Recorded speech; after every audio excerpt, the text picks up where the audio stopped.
একজন ভক্ত মানে আমার অনুগামী আর কি, জয়নগর থেকে ফোন করে আমাকে বলছেন, দাদা আমার স্ত্রীকে নিয়ে আমি কলকাতায় বড় একটা হসপিটালে গিয়েছিলাম আজকে 2 দিন, আজকে ফিরে এলাম। আর তারপর বলছে আমার স্ত্রী ভালো আছে, কিন্তু যখন আমার স্ত্রী ভর্তি করেছিলাম আমি তো বাড়ি আসতে পারিনি, ওখানে বসেছিলাম। তা আমি দেখলাম ওই নার্সিংহোমের মধ্যে একটা বড় রাধাকৃষ্ণের মূর্তি বসানো আছে। এই দেখুন, সম্যক ধারণা নেই, কিন্তু কি বলছে রাধাকৃষ্ণের মূর্তি। মূর্তি কার হয়? মা কালী। মূর্তি কার হয়? দুর্গা। মূর্তি কার হয়? শিব। রাধাকৃষ্ণের মূর্তি নয়, বিগ্রহ। এই সম্যক ধারণা, হ্যাঁ, যার জন্য আজকে সনাতন হিন্দু ধর্মের মানুষের একটা দুর্দশা। ধারণা নেই কাকে বিগ্রহ বলা হয়, মূর্তি কাকে বলা হয়। মূর্তি কাকে বলা হয় জানেন? যেটা আপনি আপনার আবেগ দিয়ে তৈরি করেছেন, একে মূর্তি বলা হয়। কাকে বিগ্রহ বলা হয়? যার প্রতি আপনার আগ্রহ আছে তাকে বিগ্রহ বলা হয়। রাধাকৃষ্ণের মূর্তি নয়, রাধাকৃষ্ণের বিগ্রহ। হ্যাঁ, তা উনি বলছেন ওইখানে রাধাকৃষ্ণের মূর্তি বসানো আছে। তাহলে তারপরে বলছে ওই মূর্তির সামনে রূপোর থালা বাটি গ্লাসে করে গোবিন্দকে সেবা দেওয়া আছে। ভালো জিনিস, কিন্তু হলে হবে কি? তারপর বলছে রূপোর থালা গ্লাসটা দেখলেন দাদা, আমিও দেখে আনন্দ পেয়েছিলাম, কিন্তু একটা জিনিস দেখে দুঃখ পেলাম। কোনটা? বলছে গোবিন্দের থালার সামনে 4টে নকুলদানা দেওয়া আছে। তো পাশাপাশি তো আরো মানুষ ছিল। তো উনি ওনার স্ত্রীকে ছুটি করে নিয়ে বসে ওখানে বসে স্ত্রীকে বলছেন, দেখো গোবিন্দের সামনে রূপোর থালা দেওয়া আছে, কিন্তু থালায় অন্য কিছু না দিয়ে, এত বড় হসপিটালের মালিক, সে তো ভালো কিছু দিতে পারত, 4টে নকুলদানা দিয়ে দিয়েছে। তো ওনার পাশে একজন বসেছিল, তিনি ওনাকে জিজ্ঞাসা করছে, কেন বিরিয়ানি দিলে ভালো হতো? একে বলে বাঙালি। বুঝেছেন? সম্যক ধারণা নেই। একটা মুসলিম টুপি পরে যাচ্ছে, আরেকটা মুসলিম তাকে দেখে কোনোদিন অপমান করে কি? করে না। একটা বাঙালি গোবিন্দ সেবার কথা বলছে, আরেকটা বাঙালি তার পাশে বসে ফাজিলের মতো টোন কাটছে, বিরিয়ানি দিলে ভালো হতো। আমি এই জন্যই কথাটা বললাম, আগে নিজেকে চিনতে শিখতে হবে। আপনারে লয়ে বিব্রত রহিতে আসে নাই কেহ অবনি পড়ে, সকলের তরে সকলে আমরা, প্রত্যেকে আমরা পরের তরে। এই যে তিলক দেয়া হয়েছে না, এটা শুধুমাত্র কৃষ্ণ ভক্তি গৌর ভক্তির পরিচয় নয়, এটা দেশ ভক্তির পরিচয়। তাহলে আপনারা বলুন, যারা কপালে তিলক দেয় নাই তারা কি দেশভক্তি করে না? আমি একবার সে কথা বলিনি, কিন্তু যখন ছেলে যুদ্ধে যায়, মা তার কপালে দেশের মাটি নিয়ে তিলক দিয়ে দেয়, যা জয়ী হয়ে যায়। যারা সবসময় কপালে তিলক দেয় তারা তো জয়ী হয়েই আছে, নতুন করে দেওয়ার দরকার কি? হ্যাঁ, সংসারের মধ্যে যত নিজেকে ডুবিয়ে ফেলবেন, সংসার তত আপনাকে নিচের দিকে টেনে ধরবে। আর যত সংসারের মধ্যে নিজেকে না রাখতে চাইবেন, তত সংসার থেকে আপনি আরো ভালো ফল পাবেন। হ্যাঁ, এমন ভাবে বন্ধুত্ব করবেন, এমন ভাবে হাত ধরবেন যেন কোনো অবস্থাতেই কোনোভাবেই হাত ছেড়ে দিতে না হয়। একটা লোক কুয়োতে পড়ে গেছে, ওপর দিয়ে আরেকটা লোক যাচ্ছে, নিচের লোকটা ওপরের লোকটাকে বলছে, বন্ধু আমায় একটু বাঁচা, আমি পড়ে গেছি। ওপরের লোকটা বলছে, আমার তো একটাই পোশাক, আমি জলে নামলে আমার পোশাকটা ভিজে যাবে না? নিচের লোকটা বলছে, তুই তোর পোশাকটা খুলে দিয়ে আয়, দেখ আমার পোশাকটা ওপরে আছে, আমরা একসঙ্গে উঠবো, এখানে তো কেউ নেই, তারপর যে যার পোশাক পরে বাড়ি চলে যাবো। ওপরের লোকটা পোশাকটা খুলে কুয়োর পাড়ে রেখে ওই নিচের বন্ধুকে বাঁচাবার জন্য নেমেছে। আর যখনই নেমেছে, ওই নিচের লোকটা যে নামলো, ওর কাঁধে পা দিয়ে ওপরে এসে গেছে। এবার যে ওকে বাঁচাবার জন্য নেমেছিল সে বলছে, বন্ধু এবার তো আমায় তুই বাঁচা। বলে, আর দরকার নেই, আর দরকার। হ্যাঁ, তখন নিচের লোকটা বলছে, তুই তাহলে কি পরে বাড়ি যাবি? কেন, তোর পোশাকটা তো রাখা আছে, তুই যে আগে কুয়োতে নেমেছিলি তোর তো রাখা আছে, আমি ওটা পরেই চলে যাব। যে লোকটা কুয়োতে পড়েছিল ওর নাম হচ্ছে মিথ্যা, যে ওপর দিয়ে যাচ্ছিল হেঁটে ওর নাম সত্য। মিথ্যার ডাকে ভুলে গিয়ে সত্য মিথ্যাকে বাঁচাবার জন্য কুয়োতে নামলো। মিথ্যা কি করলো? সত্যর ঘাড়ে পা দিয়ে কুয়োর বাইরে এসে গেল। এবার পোশাক তো ভিজে গেছে, কুয়োর ওপরে সত্যের পোশাকটা খোলা ছিল, মিথ্যা সত্যের পোশাকটা গায়ে জড়িয়ে ঘুরে বেড়াচ্ছে। মানুষ মিথ্যাটাকে সত্য বলে বরণ করে নিচ্ছে। এটা কলিযুগের অবস্থা। চলে যাওয়ার জায়গা কোথাও নেই, আপনাকে যেতেই হবে। আমি একটা কথাই বলবো, এত ভক্তের এত মানুষের ভিড় হয়েছে, সকলের বসার জায়গা হচ্ছে না, তবুও আমি বলবো তারা দাঁড়িয়ে আছেন, যেটুকু সময় থাকবেন আমি পরিষ্কার বলে গেলাম, নাম করবেন। খেতে বসে করবেন, ঘুমোতে গিয়ে করবেন, বাথরুমে গিয়ে করবেন, স্নান করতে গিয়ে করবেন, বিয়ে বাড়িতে গিয়ে করবেন, শ্রাদ্ধ বাড়িতে গিয়ে করবেন, অন্নপ্রাশন ঘরে গিয়ে করুন, নাম করুন। নাম ছাড়া কলিযুগের জীবের কোনো গতি নাই। কালো নাস্তে বো নাস্তে নাস্তে বো গতির অন্যথা, গতি নাই, গতি নাই, গতি নাই। নাম করুন, এমন ভাবে নামকে নিজের জিহ্বার অগ্রে বসিয়ে নেবেন, আপনি নামকে ছেড়ে দিলেও নাম যেন আপনাকে ছেড়ে কখনো না যায়। আপনাকে নাম যদি ছেড়ে না যায়, তাহলে দেখবেন মৃত্যুর সময় আপনি না চাইলেও নাম বেরিয়ে আসে। হ্যাঁ, একদম অন্তিমে গিয়ে মহাজন কি লিখছেন, ওই দেখুন যেটা আমি বললাম ওটাই। কি, যদি কেউ দীঘার সমুদ্রে গিয়ে গা ভাসায়, সমুদ্রের ঢেউ আপনাকে ধাক্কা দিয়ে সমুদ্রের পাড়ে পৌঁছে দেয়, ঢেউয়ের নিয়মিত তাই। কিন্তু কেউ যদি গৌর প্রেমে গা ভাসায়, ওই প্রেম তাকে সংসারে পাঠায় না, টেনে গৌরের চরণের দিকে নিয়ে যায়। গৌর প্রেম রসার নবে, তাই গৌর হইব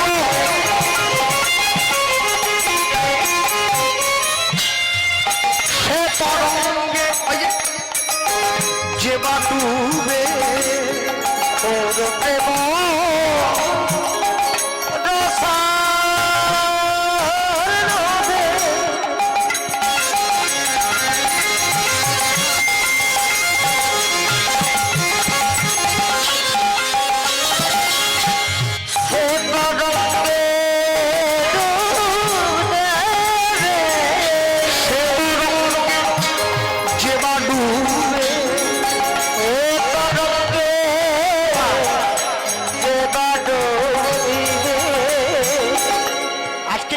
বিশেষ দিন,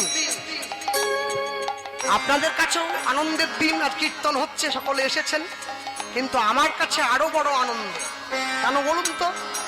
আজ আমার জন্মদিন। আমি এই দিনের পৃথিবীতে এসেছিলাম। হ্যাঁ, প্রতি বছর সোজা রথ থেকে উল্টো রথের মধ্যেই আমার জন্মদিন পড়ে। গত বছর মঙ্গলবার পড়েছিল, এবছর বুধবারে পড়েছে। হ্যাঁ, যাই হোক, জন্মদিনে দাঁড়িয়ে ভগবানের কথা বলার মতো সৌভাগ্য অর্জন হয়েছে। তারপরে আপনাদের মতো ভক্তচরণ দর্শনের সৌভাগ্য হয়েছে। সকলে আশীর্বাদ করবেন, সারা জীবন এই নামটা সঙ্গে নিয়ে যেন চলে যেতে পারে। যে আমাকে যাই বলুক, আমি জানি শেষের দিনে যে আমার নিন্দা করছে তাকেও কিন্তু নাম আশ্রয় করতে হবে। এটাই গৌর হরিবল, হরিবল হরিবল। গৌর প্রেম রসার নামে সে তরঙ্গে যে বা ডুবে,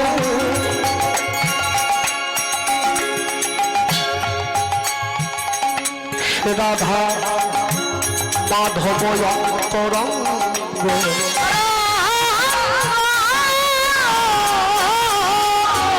সে রাধা মাধব অন্তরঙ্গ, সে রাধা, সে রাধা মাধব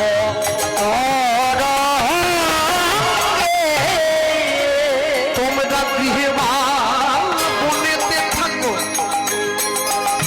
ও গো গৌরাঙ্গ বলে ডাকো, উলুধ্বনি বলেতে থাকো,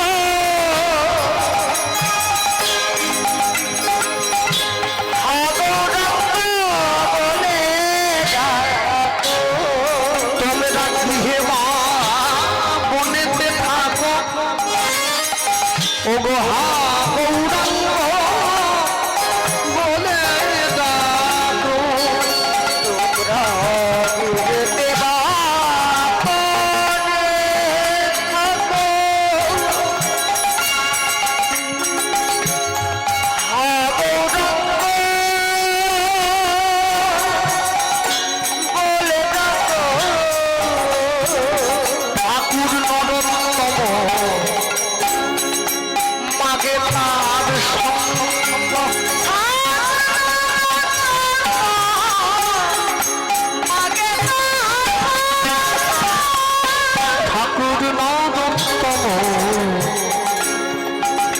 মাঝে তার সঙ্গ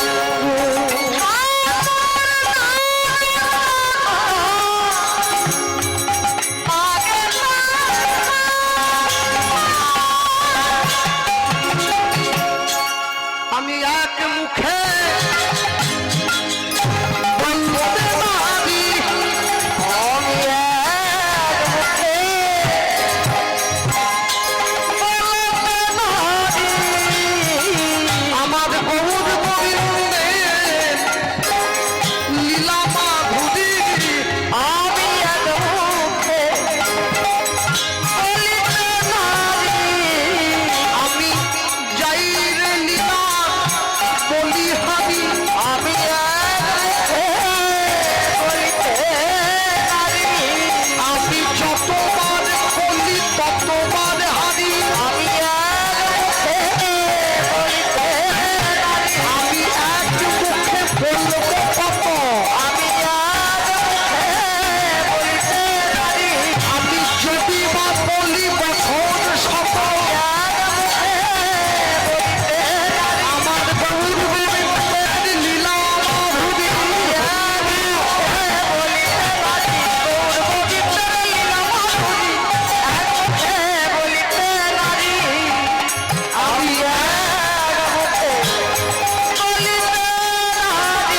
ঠাকুর নরোত্তম মাঝে তার সঙ্গ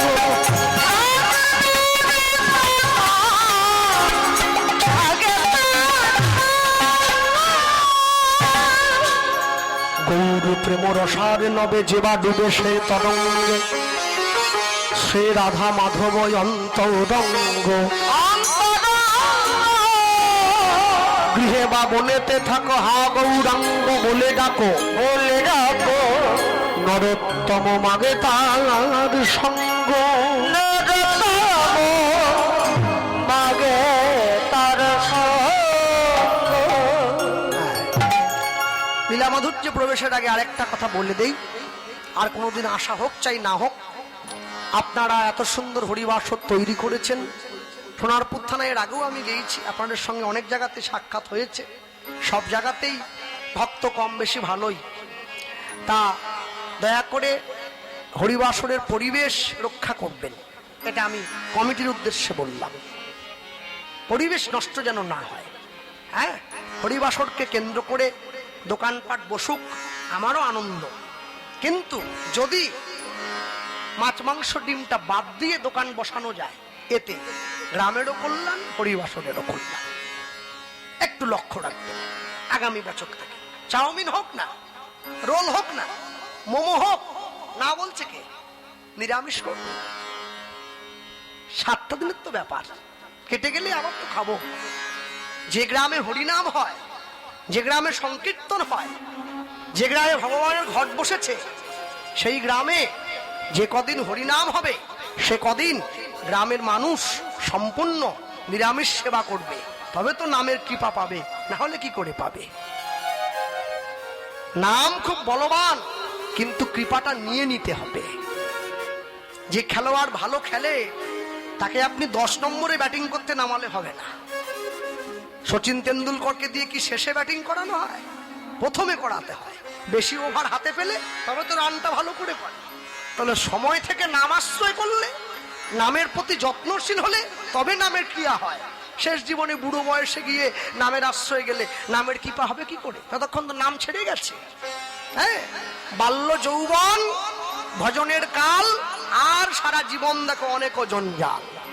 ভক্তমাল গ্রন্থে এই কথা বলেছেন প্রহ্লাদ মহারাজ তার বন্ধুদেরকে, যে বাল্য পৌগন্ডই হচ্ছে ভজনের সময়, বৃদ্ধ বয়স আর ভজন হবে না। চলো, অনেক কথা বলার আছে, বলতে গিয়ে যা বলার এই স্থানে দাঁড়িয়ে। আচ্ছা, বাংলায় একটা কথা আছে, সকলে জানেন আপনারা, মুচি হয়ে সূচি হয় যদি কৃষ্ণ ভজে, সূচি হয়ে মুচি হয় যদি কৃষ্ণ ত্যাগ। আচ্ছা, এই কথার যদি অর্থ আমরা বের করে আনি, তাহলে পরিষ্কার বাংলায় বোঝা যায়, যদি কেউ মুচি ঘরের ছেলে হয়, সে যদি কৃষ্ণ ভজন করে, তাহলে চট করে বামুন হয়ে পড়ে না, তা কিন্তু হবে না। মুচি মুচিই থাকে। আর যে ব্রাহ্মণ, সে কোনোদিন মুচি হবে না কৃষ্ণ ভজন যদি নাও করে। তাহলে কথার অর্থ কি? মুচি হয়ে সূচি হয় যদি কৃষ্ণ ভজে। কেউ যদি কৃষ্ণ ভজন করে, এই অর্থে সূচি মানে পবিত্র, সে কৃষ্ণ ভজনের অধিকারটা পেয়ে যাবে। আর কেউ যদি ব্রাহ্মণ ঘরে জন্ম নিয়ে কৃষ্ণ ভজন না করে, তাহলে কিন্তু সে ব্রাহ্মণ থাকবে, অধিকারটা হারিয়ে যাবে, সূচি থেকে অপবিত্র জায়গায় নেমে আসবে। এখন আপনারা বলুন, কে পবিত্র হচ্ছে কে অপবিত্র হচ্ছে চোখে দেখা দেখবো কি করে? দেখবেন যারা নিরামিষ খায়, যারা প্রসাদ পায়, তাদের নাকে পেঁয়াজের গন্ধ কেমন লাগে? খুব কটু। কিন্তু যে পেঁয়াজ খায় তার নাকে কিন্তু ভালো লাগে। ওই যে প্রসাদ পায় তার নাকে পেঁয়াজের গন্ধ যেরকম, ওই মুচি থেকে সূচি হয়ে যাওয়া ঠিক ওই জিনিসটা। এটা অনুভব দিয়ে বুঝতে হয়, এগুলো খাতায় লেখে জোর করে বলে বোঝাবার জিনিস নয়, অনুভব দিতে হয়।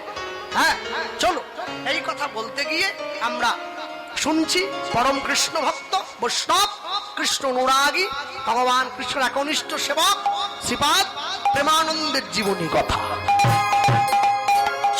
আমি শুনতে গিয়ে একটুখানি বলে রাখি আপনাদের আসতে। প্রেমানন্দের বাড়ি ছিল বর্তমান কাশীধামের মেধাগ্রাম বলে একটা জায়গায়। প্রেমানন্দের বাবার নাম হচ্ছে হরিদাস, মায়ের নাম সুদেবী। প্রেমানন্দের বাবা হরিদাস তিনি পণ্ডিত ব্যক্তি ছিলেন, কাশীর পণ্ডিত। কাশীর পণ্ডিত মানে যে সে ব্যাপার নয়, সাদা পোশাক পরতেন, মাথা ন্যাড়া ছিল, মস্তক মুন্ডন, মাথায় শিখা ছিল, মানুষকে বিদ্যা দান করতেন, হাতে বেদ থাকতো। প্রেমানন্দের বাবা প্রেমানন্দকে গিয়ে বলছে, হ্যাঁ রে প্রেমানন্দ, বলো বাবা, বড় হয়ে কি হতে চাস? বাবা, আমি বড় হয়ে আমার ইচ্ছে আছে কি জানো, আমি তোমার থেকেও বড় পণ্ডিত হব। তাই পণ্ডিত হতে গেলে তো পাণ্ডিত্য অর্জন করতে হবে রে বাবা। তাই আচ্ছা, সদসে পূজ্যতে রাজা বিদ্যান সর্বত্র পূজ্যতে, এই পণ্ডিতের ভাষা। যে রাজা হয় সে নিজের দেশে পুজো পায়, যে পণ্ডিত হয় সে পৃথিবীর সব দেশে পুজো পায়। স্বদেশে পূজ্যতে রাজা বিদ্যান সর্বত্র পূজ্যতে। প্রেমানন্দের বাবা গিয়ে যখন প্রেমানন্দকে জিজ্ঞাসা করলো বড় হয়ে কি হবি, প্রেমানন্দ বলছে, বাবা আমি না তোমার থেকেও বড় পণ্ডিত হব। যেই কথা বলেছে, তাহলে তো গুরুদেবের আশ্রমে থেকে লেখাপড়া করতে হয়, আয় আমার সঙ্গে। আস্তে কথা বলো না। প্রেমানন্দের হাতটা ধরে নিয়ে প্রেমানন্দের বাবা গুরুদেবের আশ্রমে নিয়ে গেছে। প্রেমানন্দের গুরুদেবকে, প্রেমানন্দের গুরুদেব হচ্ছে ওই কাশীধামের রামানন্দ স্বামী মহাশয়, পরম কৃষ্ণ ভক্ত প্রেমানন্দের গুরুদেব। আস্তে যারা বসে আছেন জ্ঞানীগুণী পণ্ডিত জন, মনে রাখবেন জীবনের 4টি ধাপ ছিল: ব্রহ্মচর্য, গার্হস্থ, বানপ্রস্থ, সন্ন্যাস। 10 বছর থেকে 25 বছর পর্যন্ত ব্রহ্মচর্য, 25 থেকে 45 পর্যন্ত গার্হস্থ, 45 থেকে 55 পর্যন্ত বানপ্রস্থ, 55 পরে সন্ন্যাস। 10 থেকে 25 ঊর্ধ্বলিঙ্গ, ঊর্ধ্বজনী, ঊর্ধ্বরতি হয়, ঊর্ধ্ব না হইলে জীবে যাবে জমা নয়। পুরুষের লিঙ্গ হয় মস্তকের মণি, তা লইয়া খেলা করে দেবপদ্মজনী। শ্রীরাধিকা হয় তার প্রেমের মহাজন, সেই মানুষের বাড়ে ওজন, তাকে বলে মহাজন। দুটো জিনিসকে রক্ষা করতে শেখায় গুরুদেব, একটা ধৈর্য আর একটা বীর্য, দুটো জিনিস। 10 থেকে 25, 25 থেকে 45 সংসারে ফিরে আসবে, সংসার প্রতিপালন করবে, বিবাহ করবে, নিজ স্ত্রীকে দিয়ে সন্তানের জন্ম দেবে, ভবিষ্যতে সঞ্চয় করবে, নিজ স্ত্রী ছাড়া জগতের বাকি নারীদেরকে মা বলে সম্বোধন করবে, এটি গার্হস্থ্য। 45 থেকে 55 বানপ্রস্থ, নখ বড় রাখবে, চুল বড় রাখবে, জল ছেঁকে খাবে, গুরু দীক্ষা নেবে। নিজের কন্যা যদি উপযুক্ত হয়ে যায়, নিজের মেয়ের সঙ্গে নির্জনে কথা বলবে না, স্ত্রীর সঙ্গে কথা কম বলবে, বানপ্রস্থ। 55 পরে সন্ন্যাস, সংসারের মায়া কাটিয়ে তুমি জঙ্গলে চলে যাবে, নিভৃতে চলে যাবে ঈশ্বর দর্শনের জন্য। এই পদ্ধতিটাকে গুরুকুল বলা হয়। এজন্যে সাধু ভারতবর্ষে দেখা যায়, আমেরিকা লন্ডনে দেখা যায় না। প্রেমানন্দ সেই বিদ্যাটাই শেখার জন্য গুরুদেবের আশ্রমে গেছে। গুরুদেবকে রামানন্দ স্বামী, রামানন্দ স্বামীর কাছে গিয়ে প্রেমানন্দ গুরুদেবের চরণটা জড়িয়ে ধরেছে। গুরুদেব, আমি আপনার আশ্রমে থাকবো। প্রণাম করছে, এসো বাবা প্রেমানন্দ এসো। গুরুদেবকে প্রণাম করছে। বাবা দাঁড়িয়ে আছে, হরিদাস প্রেমানন্দকে বলছে প্রণাম করো গুরুদেবকে। প্রেমানন্দ গিয়ে গুরুদেবকে প্রণাম করলো। জয় জয় শ্রী গুরু,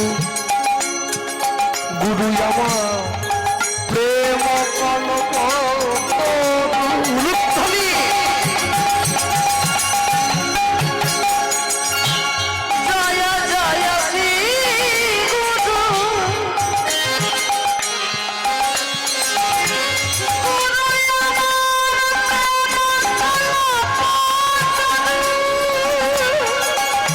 জয় জয় শ্রী গুরু, গুরু আমার প্রেম কলম তরু। জয় জয় শ্রী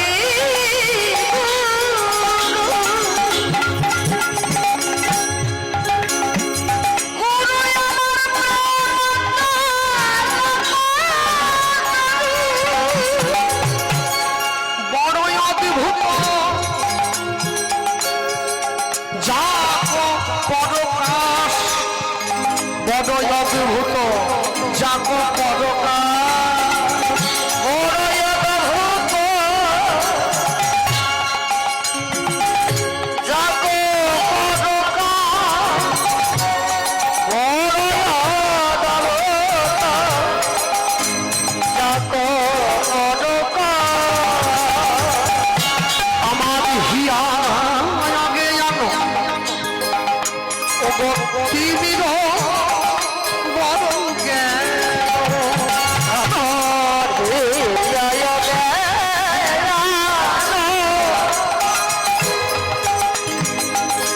তিমির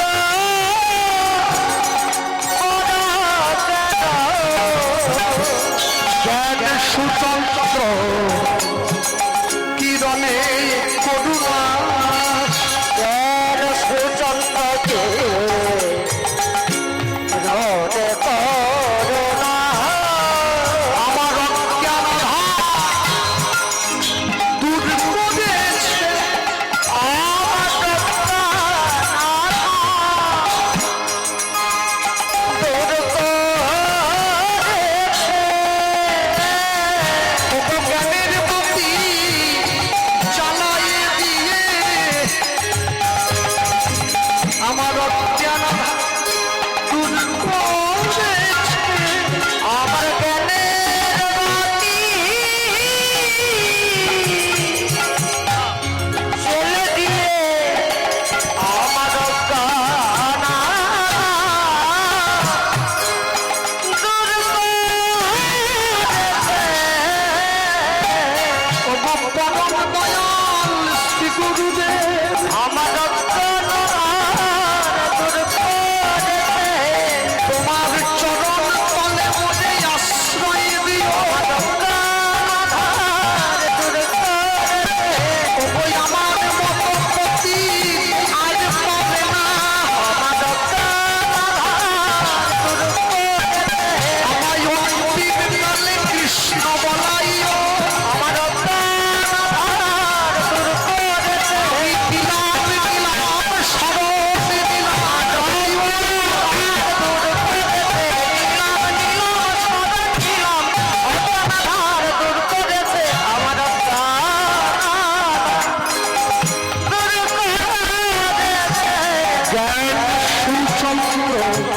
কিরণে করুণা,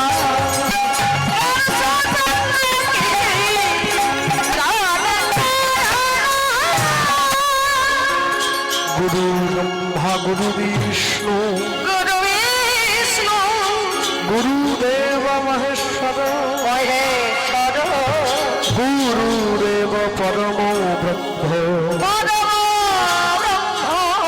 তস্मै শ্রী গুরবে নমঃ। তস্मै শ্রী গুরবে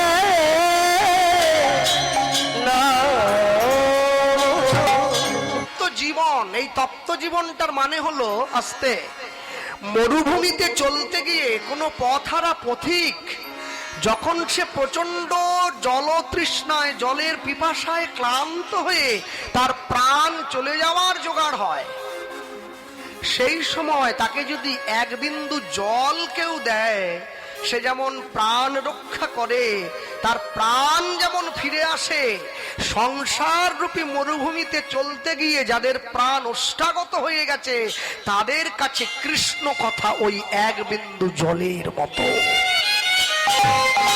ওই এক বিন্দু জল গ্রহণ করে তারা সংসার রূপী মরুভূমিতে প্রাণ ফিরে পায়।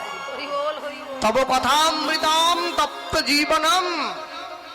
এরপরে বলছেন কবিভিরিতম, তোমার কথা কবিগণের দ্বারা প্রশংসিত।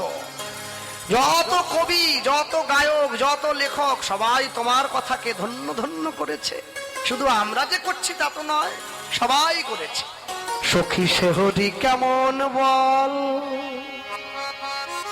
যার নাম শুনে যা এত প্রেম জাগে, চোখে আনে এত জল, সখী সে হরি কেমন বল।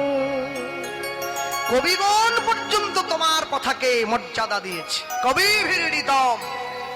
এরপরে বললেন কলমশ নাশম। কলমশ মানে হচ্ছে দুঃখ, কলমশ মানে জ্বালা, কলমশ মানে যন্ত্রণা। তোমার কথা শোনা মাত্র, বলার দরকার নেই, শোনা মাত্র জীবের ত্রিতাপ জ্বালা দূরে চলে যায়। এরপরে বলছেন শ্রবণ মঙ্গলম, শুনলেই মঙ্গল। হ্যাঁ, এরপরে বলছেন শ্রীমদাততম, যে কথায় আনন্দ একটু একটু করে বর্ধিত হয়, কোনোদিন কমে না। আজ থেকে 500 বছর আগেও নাম শুনেছিলেন তো, হরে কৃষ্ণ কৃষ্ণ কৃষ্ণ হরে হরে, হরে রাম রাম রাম হরে হরে। এখন 2025 সালেও তো নাম একই হচ্ছে, কিন্তু যারা গুছিয়ে সুন্দর করে নাম গায়, লোকে বলে বাবা আরেকটু গাও তো, কেউ তো বলে না নামটা পাল্টে দাও। এটাই নামের মহিমা। যত শুনবেন তত মঙ্গল হবে, তত আনন্দ বাড়বে। শ্রীমদাততম ভুরি গৃণন্তিতে ভুরিরাজনা। তোমার এই কথা যারা জগৎ মাঝে বলে বেড়ায়, যারা প্রচার করে বেড়ায়, কোনো মূল্যেই তাদেরকে কেনা যায় না, তাদের মূল্য সবার উপরে থাকে। কে নিন্দা করলো, কে বাজে কথা বললো, কে কটু কথা বললো, হ্যাঁ মনে রাখবেন যারা বসে আছেন, শ্রী গৌরাঙ্গের দুটি পদ, যার ধন সম্পদ সে জানে ভক্তি রসসার। বাস্তব জগতে চলতে গেলে প্রতিটা মানুষেরই দুটো করে পায়ের দরকার হয়। আমার চৈতন্য মহাপ্রভুর দুটো পা, নতুন করে বলার কি আছে? না না, চৈতন্য মহাপ্রভুর একটা পা হচ্ছে রাধা, একটা পা হচ্ছে কৃষ্ণ। শ্রী গৌরাঙ্গের দুটি পদ। এরপরে বললেন যার ধন সম্পদ। ধন সম্পদ বেশি থাকলে সমাজে যেমন সম্মান পাওয়া যায়, উঁচু স্থানে ওঠা যায়, গৌরাঙ্গের চরণটা সার করলেও ভক্তির জগতে অনেক ঊর্ধ্বে উঠে যাওয়া যায়। শ্রী গৌরাঙ্গের দুটি পদ, যার ধন সম্পদ সে জানে ভক্তি রসসার। গৌরাঙ্গ মধুর লীলা, যার কর্ণে প্রবেশিলা, হৃদয় নির্মল ভেল তার। আজিও শুনিতে যেই, শুনিতে শুনিতে সেই, কি অদ্ভুত চৈতন্য চরিত। কৃষ্ণে উপজীবে প্রীত, বাড়িবে রসের হিত, শুনিলেই বড় হবে হিত। সবাই যে বুঝবে তা তো নয়, শুনে যেতে হবে, শুনতে থাকুন। হ্যাঁ, কানে যদি ময়লা জমে যায়, একবার কাঠি দিয়ে খোঁচা দিলেই কান পরিষ্কার হয় না, বারবার করে পরিষ্কার করতে হয়। প্রথমে অল্প একটু, তারপরে আরেকটু, তারপরে আরেকটু, শেষে একটু সর্ষের তেল দিয়ে এরকম করলে পুরো কানটা পরিষ্কার হয়ে। তেমনি শুনতে শুনতে শুনতে শুনতে শুনতে শুনতে এক না একদিন ঠিক তার কথা আমাদের বোধগম্য হবে, তখন আমরা তার সম্বন্ধে বুঝতে পারব।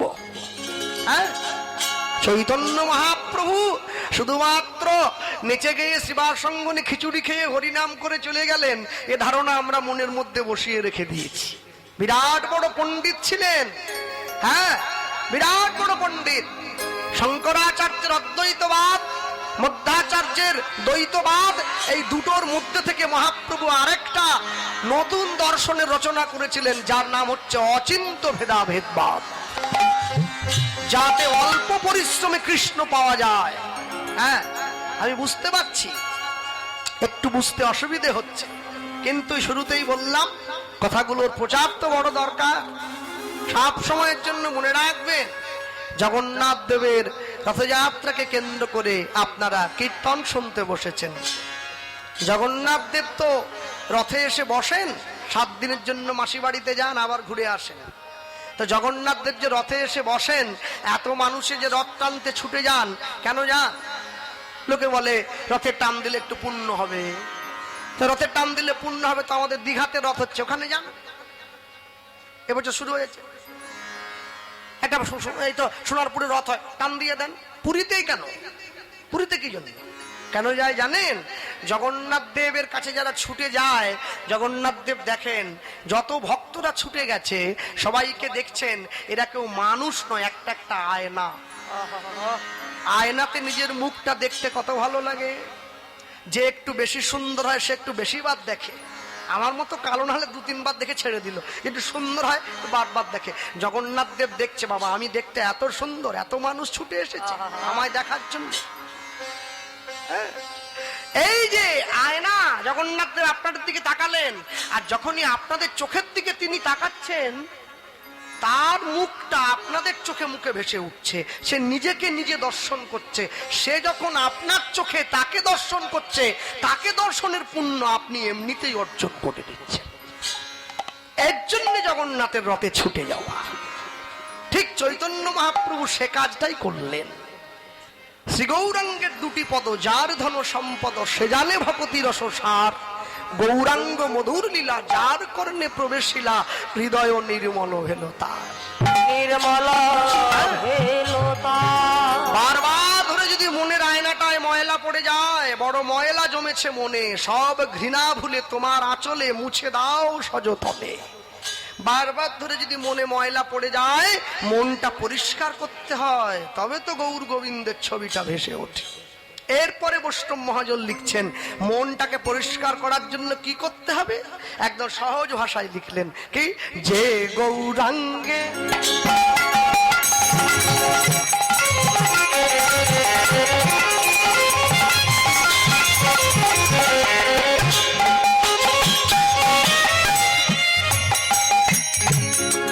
যে গৌরাঙ্গে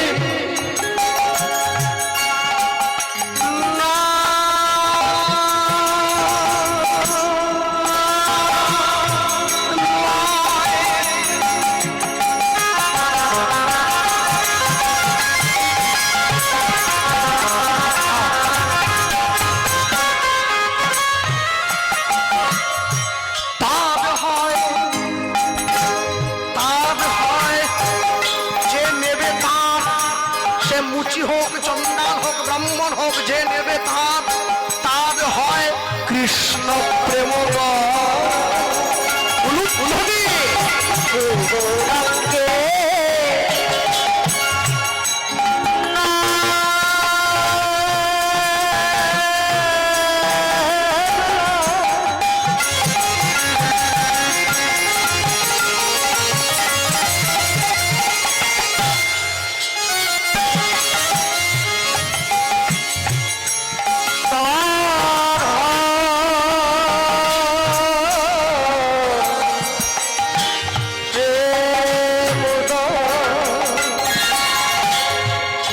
বলো তাদের ওই যাও বলি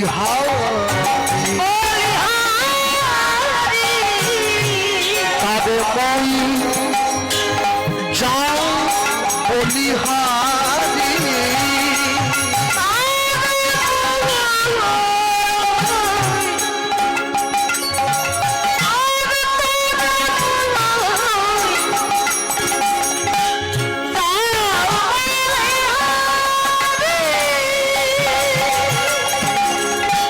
গৌরাঙ্গ গুণেতে ঝুড়ে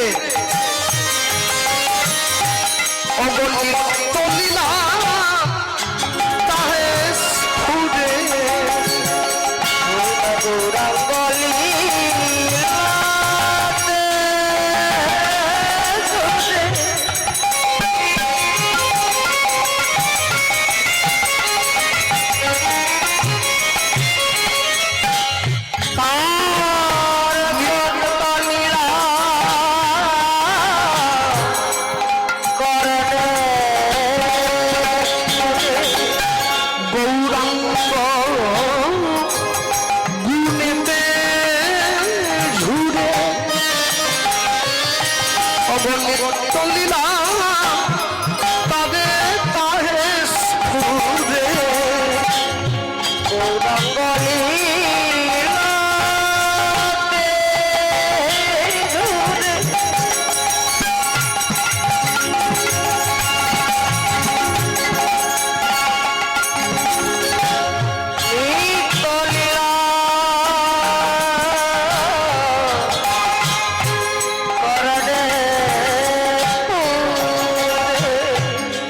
জন ভকতি অধিকার সেজন ভকতি অধিকার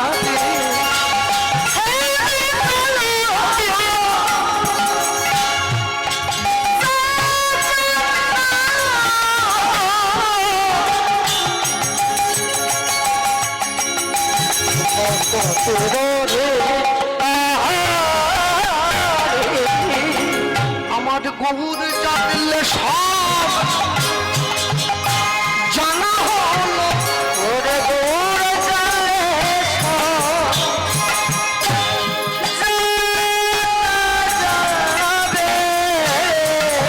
গৌর জানলে সব জানা হলো ওরে গৌর জানলে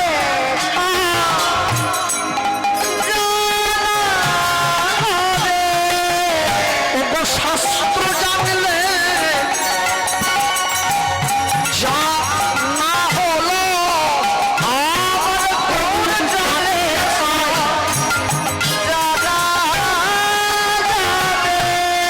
শাস্ত্র জানলে যা না হলো গৌর জানলে তাই জানা হলো ওই না শাস্ত্র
জন ভকতি অধিকারী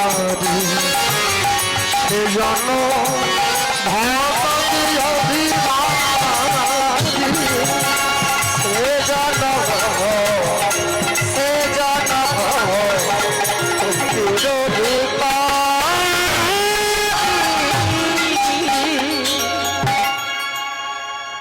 জগন্নাথ দেবকে সেবা দেওয়া হয়। আস্তে জগন্নাথ দেবের লাল লাল কাপড়ে মোড়া যে শুকনো চালগুলো পাওয়া যায় একাদশীর পরের দিন দ্বাদশীর পারণের জন্য যেগুলো আমরা ব্যবহার করে থাকি, এটাকে নির্মাল্য বলা হয়। কেন? এটা সরস নয়, এটা নিরস, ভেজা নয়, শুকনো, একে নির্মাল্য বলা।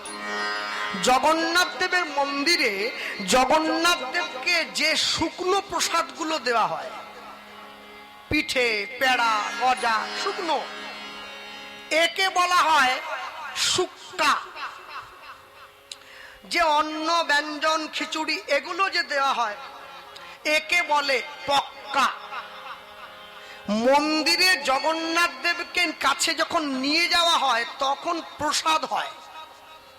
যখন সেই প্রসাদ জগন্নাথ দেবের মন্দির থেকে বের করে এনে মা বিমলা মাকে সমর্পণ করা হয় তখন মহাপ্রসাদ হয়ে যায়।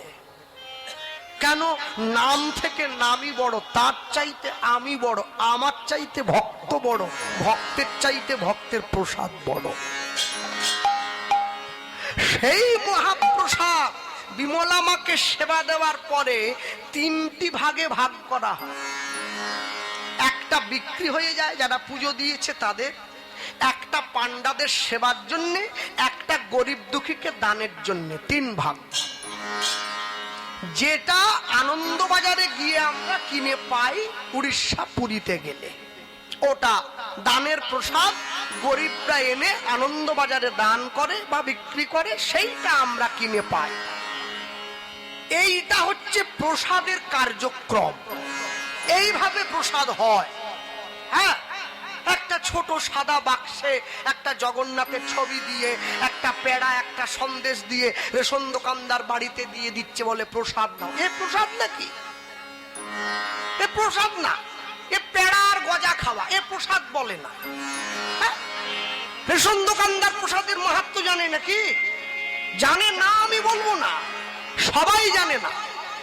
লাট দিয়ে রাখা আছে, একটা গ্রামে 500 বাড়ি আছে, 500 প্যাকেট প্রসাদ, কারো পায়ে লাগছে, হাতে লাগছে, ছুঁড়ে দিচ্ছে, গড়িয়ে দিচ্ছে। প্রসাদ এত সোজা, এত সোজা। আপনি জগতে চাইলে 5 কিলো লঙ্কা কিনে নিয়ে বাড়ি যেতে পারেন, আপনি চাইলে 5 কিলো ক্ষীর কিনে নিয়ে বাড়ি যেতে পারেন, কিন্তু যদি ঈশ্বরের ইচ্ছা না হয় 5 গ্রাম প্রসাদ তার ইচ্ছা ছাড়া নিয়ে যেতে পারবেন না। এই প্রসাদটা নেওয়া হয় তার ইচ্ছে, আপনি জোর করে চাইলেও পারেন না। সব সময়ের জন্য মনে রাখবেন, পৃথিবীতে মহাপ্রভু যখন এলেন, যখন তিনি পুরীর জগন্নাথের সম্মুখে দাঁড়িয়ে রথযাত্রার দিন নৃত্য করছেন আর রথ পিছনে টানা হচ্ছে, মহাপ্রভু নাচতে নাচতে দাঁড়িয়ে পড়ছেন। যখন দাঁড়িয়ে পড়ছেন, রথটাও দাঁড়িয়ে পড়ছে। মহাপ্রভু ঘুরে একবার জগন্নাথকে পিছন দিকে দেখছেন, বাহ, আমি এরম ছিলাম দেখতে, হ্যাঁ এরম হয়ে গেছে। আর নিজেকে দেখছেন, আবার সামনে নৃত্য করছেন, আবার রথ চলছে। মানে সাক্ষাৎ যেন মনে হয় 2 জায়গায় 2 জগন্নাথ দাঁড়িয়ে আছে। রথের উপরে অচল জগন্নাথ, রথের নিচে সচল জগন্নাথ। হ্যাঁ, বাসুদেব ঘোষে কহে জড়ো করি হাত, যেই কৃষ্ণ সেই গৌর সেই জগন্নাথ। পদে আছে না? সকলে পড়েছেন তো আপনারা। মনে রাখবেন এই কথাগুলি, এজন্য প্রচার করছি যাতে মানুষের অন্তরে সম্যক ধারণা তৈরি হয়ে যায়। যারা বৈষ্ণব দেখলে নিন্দা করে, ব্রাহ্মণ দেখলে কটু কথা বলে, ভক্ত দেখলে কটু কথা বলে, কেন বলে, কি জন্য বলে?